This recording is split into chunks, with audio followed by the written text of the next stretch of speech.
자기 대체 뭐야? 술을 왜 이렇게 많이 마셨어? 장모님이 애교 넘치는 목소리로 그 남자를 반기더군요.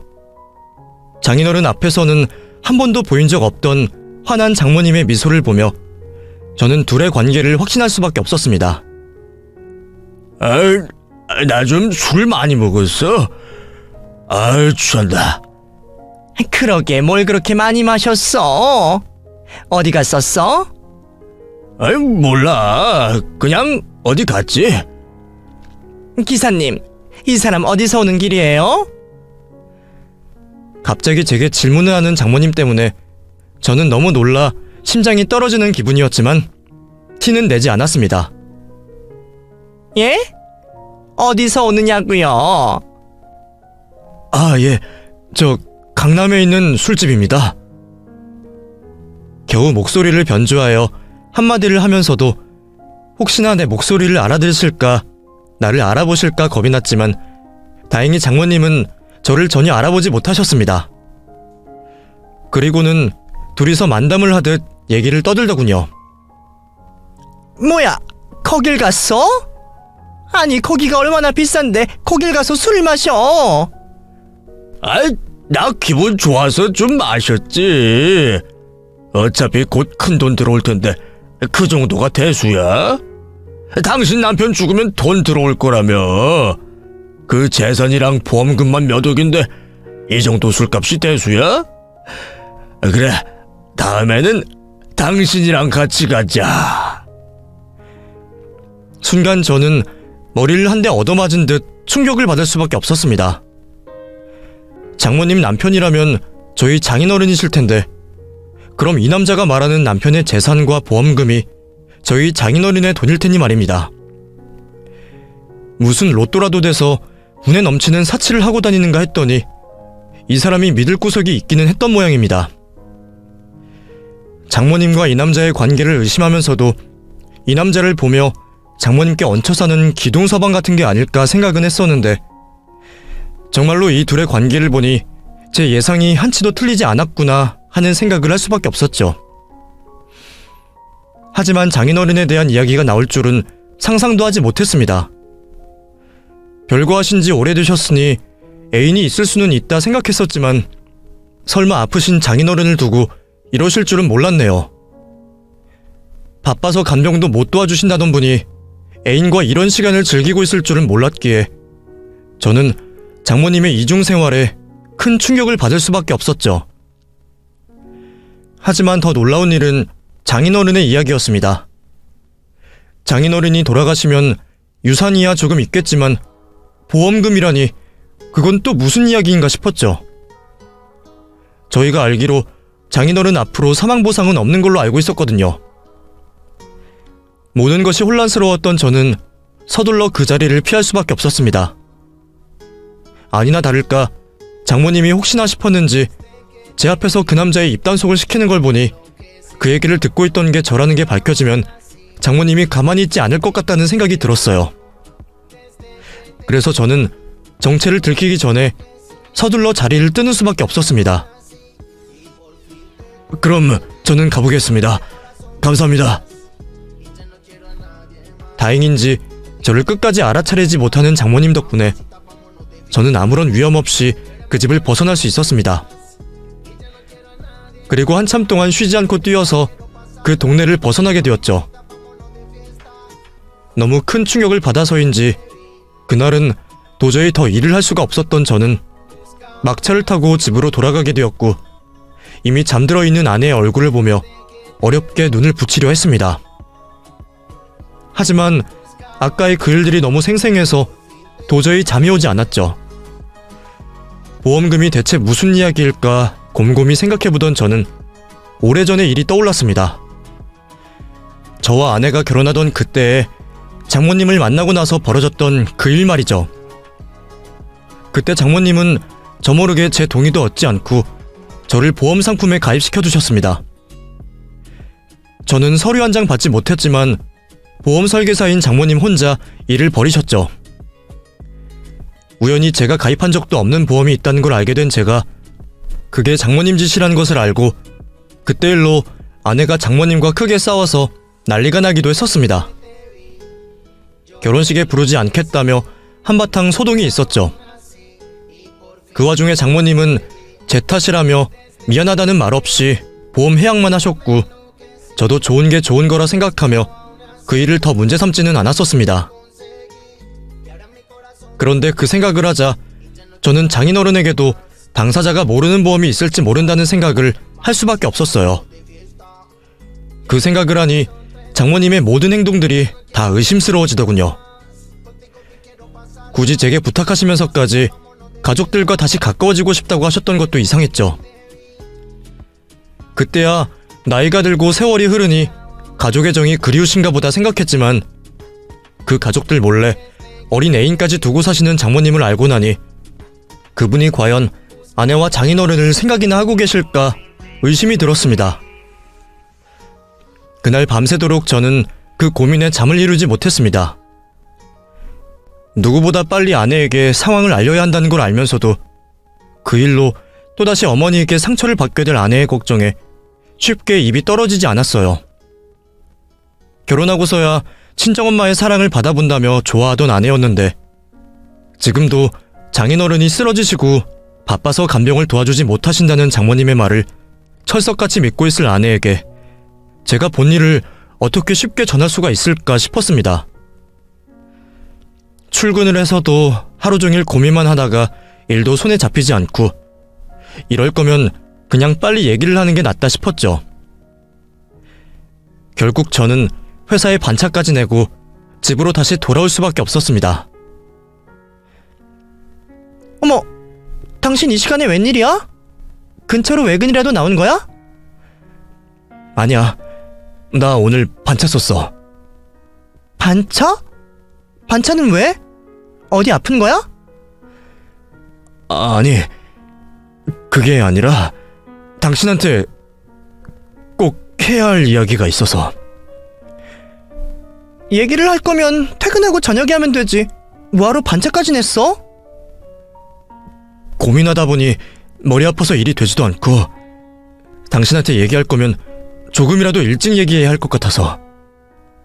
심각한 얘기야? 무슨 얘기인데 이렇게 심각해? 나 좀 걱정되려고 그러네? 당신 뭐 빚이라도 진 거야? 그게 아니라 나 사실 어제 장모님 댁에 다녀왔어. 어제? 어젯밤에? 왜? 엄마한테 무슨 일 있대? 그게 아니라 그쪽으로 대리운전 콜이 잡혔거든. 내가 어제 마지막 손님으로 중년 남자 한 분을 태웠어. 그 손님이 이상하게 장모님 주소로 콜을 잡았더라고. 처음에는 손님이 주소를 잘못 찍었나, 친척인가, 아니면 장모님이 이사를 가셨을까 별 생각을 다 했는데, 가고 봤더니 장모님이랑 그 남자랑 아는 사이인 거야. 제가 거기까지 이야기를 했을 때 아내는 얼굴이 구겨지며 충격을 받으면서도 담담한 척 말을 했습니다. 엄마 애인이었구나. 그래, 뭐 그럴 수 있다는 생각은 했어. 엄마 아빠 둘이 말이 별거지 남이나 다름없잖아. 아내 역시 저처럼 장모님이 호적상 남편을 두고 바람을 폈을지 모른다는 생각을 해보기는 했던 모양입니다. 그래도 재결합할 것처럼 굴길래 이제는 뭔가 좀 달라졌나 했더니 결국 그랬구나. 하긴 바쁘다는 핑계로 아픈 아빠 한 번 찾아오지 않는 걸 보면서 나도 이상하다 싶기는 했어. 언제는 아빠랑 다시 잘해보고 싶다고 그러더니 아빠 아프니까 갑자기 다시 멀어졌잖아. 그래서 생각을 하기는 했지만 정말 괘씸하네. 그렇다고 뭐 내가 엄마 인생을 종용할 것도 아니고 앞으로 각자 인생 살면 되는 거지. 나는 아빠만 무사하면 그만이야. 근데 여보, 그게 문제가 아니야. 내가 거기서 정말 충격적인 이야기를 들었거든? 장모님이랑 그 남자가 아무래도 장인어른 재산에 욕심을 내는 것 같아. 장인어른 앞으로 보험이 있다는 얘기도 들었거든. 저는 최대한 아내가 충격을 덜 받기를 바라며 조심스럽게 어제 했던 이야기를 전하게 되었습니다.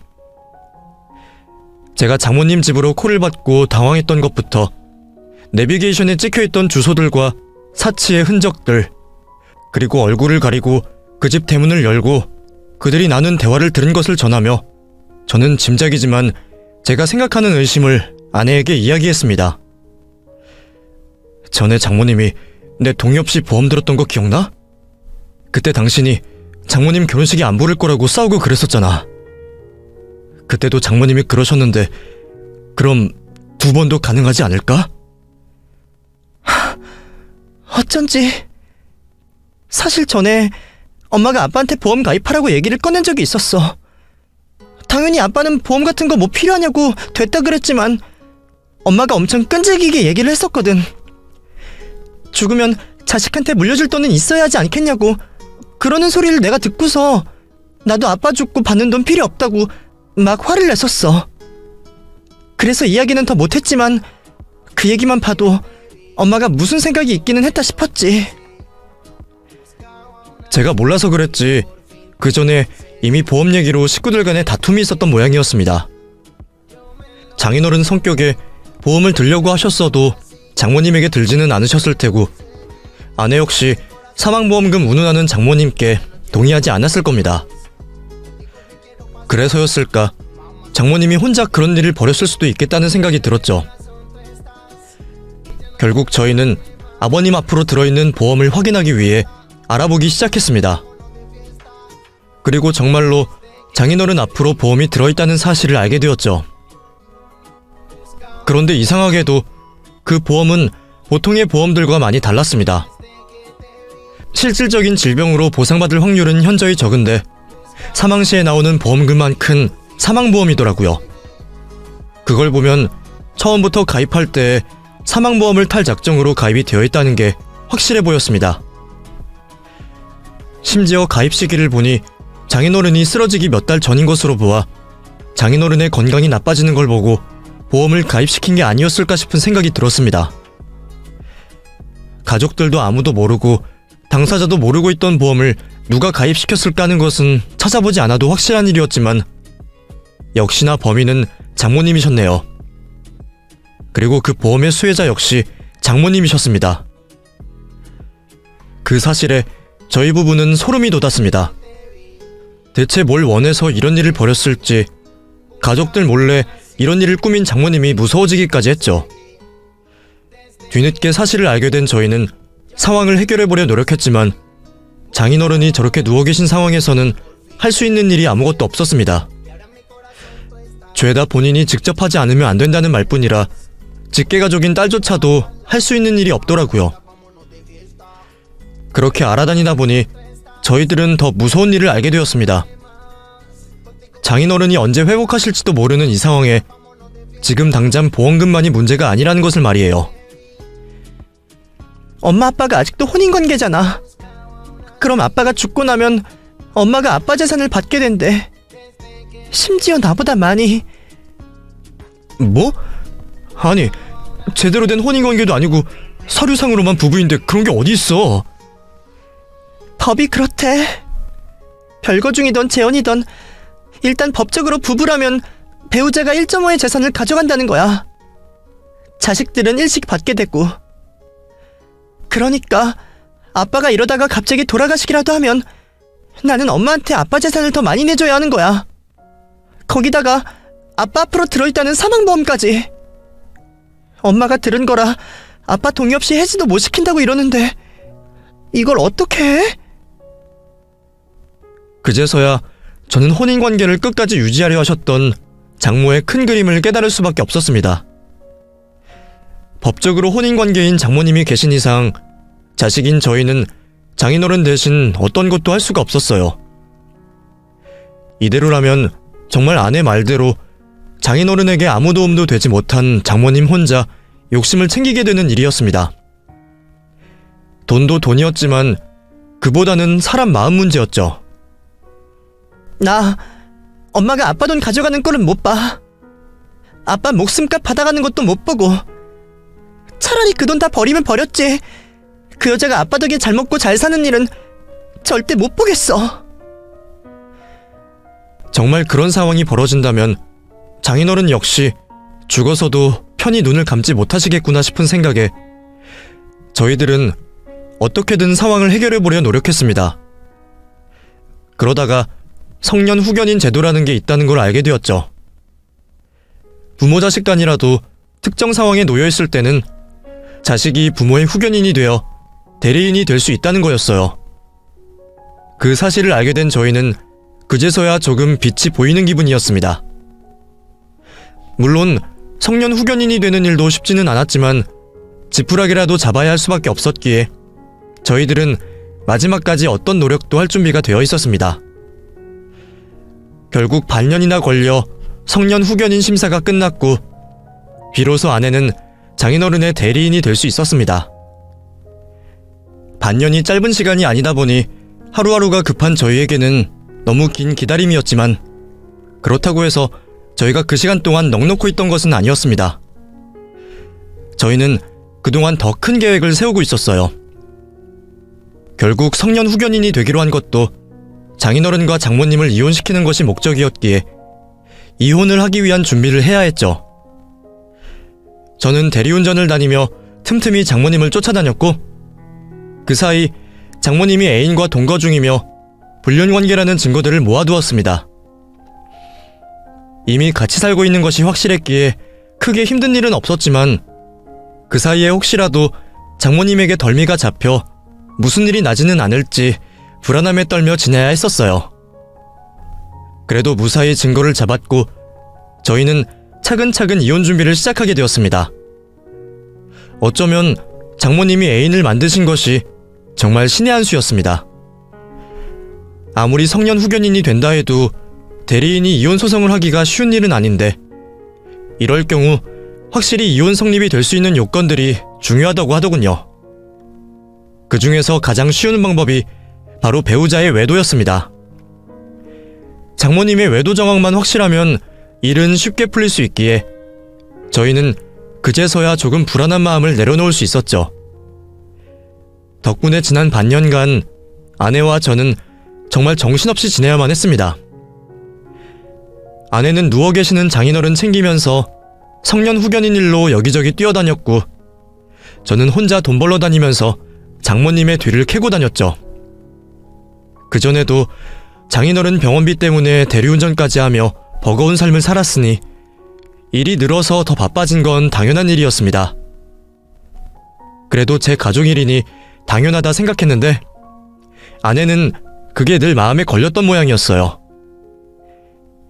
당신 요즘 일하랴 이런 거 알아보랴 힘들지? 괜히 복잡한 우리 집 일에 끼어들어서 당신까지 힘들게 해서 미안해. 당신이 나 때문에 너무 고생이 많은 것 같아. 나 말고 다른 여자 만났으면 걱정 없이 살았을 텐데. 무슨 그런 소리를 하고 있어. 부부 일심동체 몰라? 그리고 장인어른 일이 왜 남의 일이야. 내 아버지 같은 분이신데. 내가 하고 싶어서 하는 일이니까 당신은 두 번 다시 그런 소리 하지 마.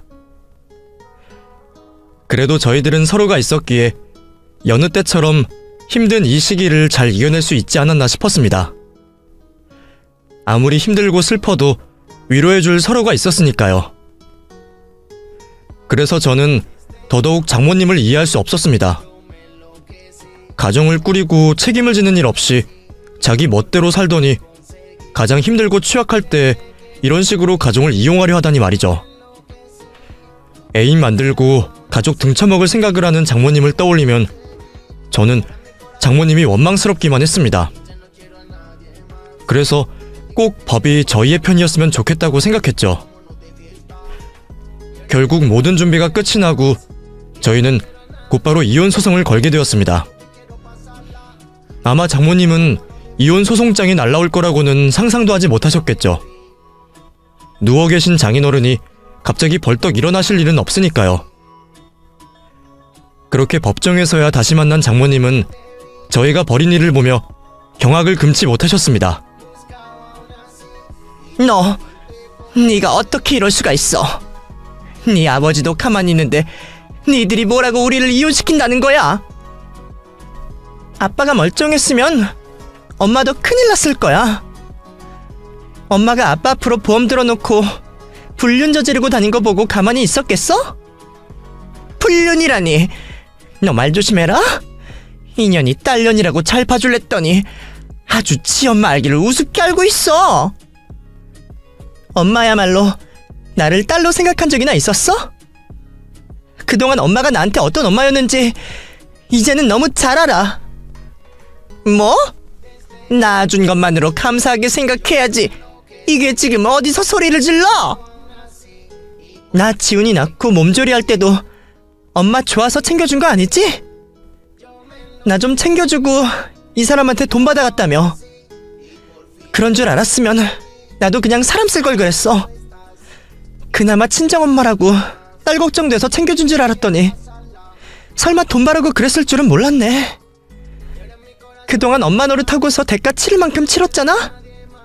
낳은 것 가지고 생색낼 거면 그동안 내가 자식 노릇한 것도 다 뱉어내던가.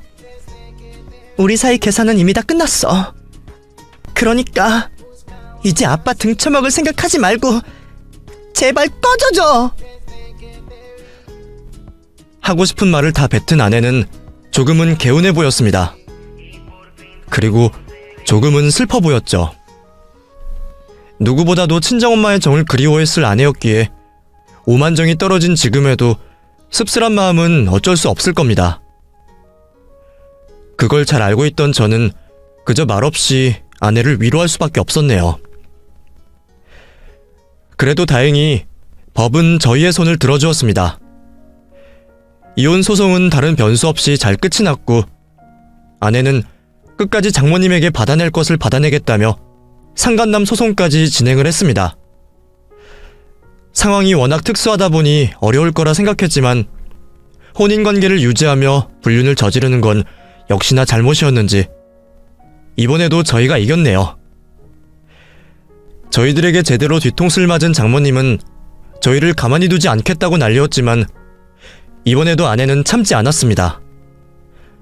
아내는 장인어른 앞으로 들어있던 보험을 해지하며 그 과정을 보험사에 전달했습니다.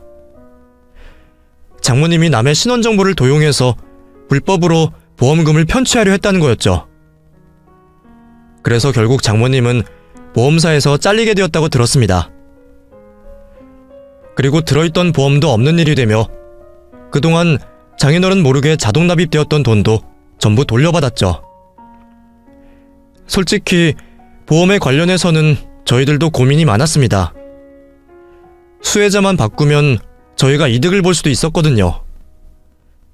사실 수억이라는 돈이 적은 돈은 아니기에 탐이 날 법도 했지만 장인어른이 직접 들어두신 것도 아니고 장인어른의 목숨과 바꾼 돈을 받고 싶지는 않다는 아내의 말에 저도 동의했습니다. 저희야 누구보다 장인어른이 다시 일어나시기를 바라는 사람들이고 그 돈이야 없어도 열심히 살면 그만이니까요. 그렇게 일은 잘 마무리가 되었고 저희는 여전히 장인어른을 돌보며 지내고 있고 앞으로도 잘 지내려 합니다.